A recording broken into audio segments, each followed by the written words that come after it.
Les animaux ont-ils réellement la capacité de communiquer par télépathie? Eh bien, on va répondre à tout ça après ça. Bonjour, c'est Chantal Verheyen, bienvenue sur la chaîne de la télépathie animale accessible à tous. Si vous êtes nouveau, n'hésitez pas à vous abonner pour nous rejoindre dans ce monde magique de la connexion aux animaux.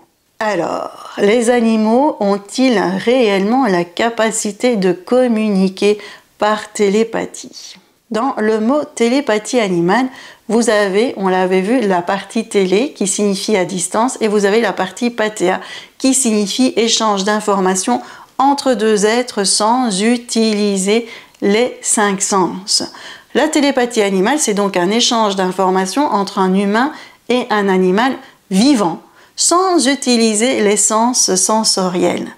Comment est-ce qu'elle fonctionne, cette télépathie animale? Ça va nous aider à pouvoir répondre à la question. Il s'agit en fait d'un échange d'ondes. J'envoie des ondes à l'animal qui répondra en m'envoyant des ondes. Comment est-ce qu'on envoie des ondes? Eh bien, très simplement, c'est votre cerveau qui envoie des ondes.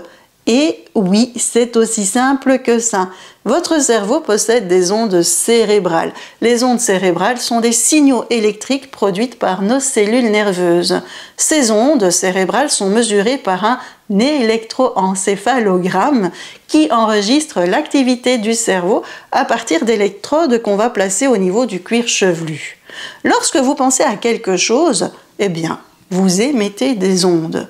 Si mentalement vous dites « Bonjour, comment vas-tu » eh bien, vous produisez des ondes qui correspondent à « Bonjour, comment vas-tu » Et pour les animaux alors, eh bien, c'est la même chose. Les animaux possèdent aussi des ondes cérébrales.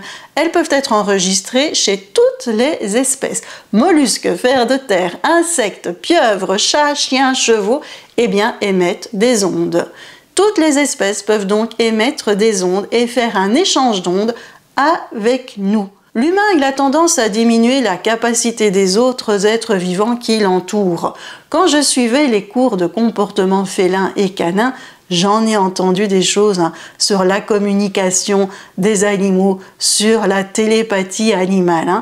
Pour mon professeur, les animaux, ils communiquent essentiellement via leur posture, via leur vocalise ou via les phéromones. Et pour cette personne, il est impossible qu'un chat et un chien se comprennent car ils ne possèdent pas les mêmes codes.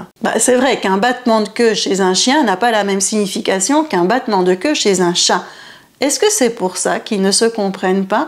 À votre avis, non, pas du tout. Si vous avez des animaux, est-ce que vous les avez déjà un petit peu observés? Est-ce que vous les avez vus déjà à distance l'un de l'autre et que vous vous êtes dit « Oh, là, il se passe vraiment quelque chose entre eux ».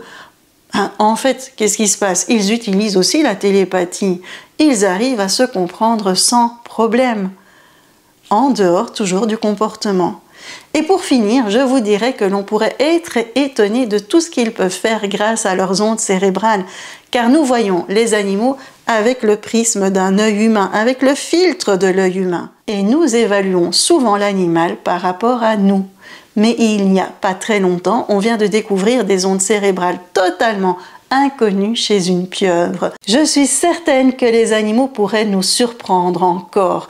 Et grâce à la télépathie animale, on pourrait avoir des informations vraiment intéressantes sur eux.